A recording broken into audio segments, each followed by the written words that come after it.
خوب اس بارے میں ناصر کہ دانا خاک میں مل کر گل و گلزار ہوتا ہے سبحان اللہ خاک میں مل کر گل و گلزار ہوتا ہے مرشد کے میں خانے میں ہر عبادت ہوتی ہے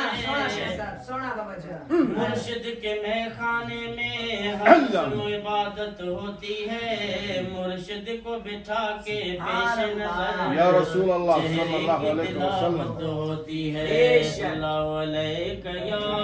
یا رسول اللہ وسلم علیہ یا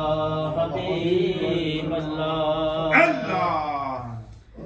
فقیر آباد چ مرشد کھولیا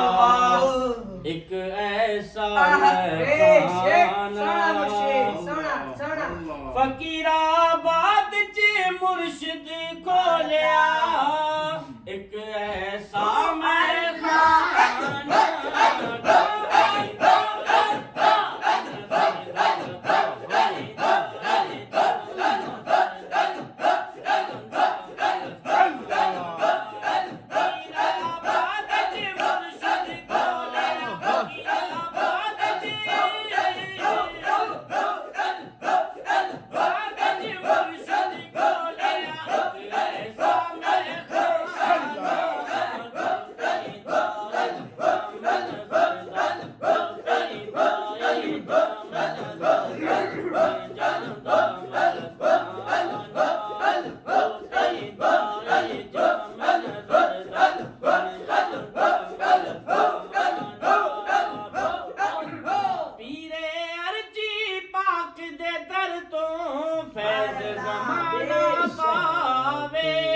میرے شاہ سا مبارک در کو فیض زمانہ پاوے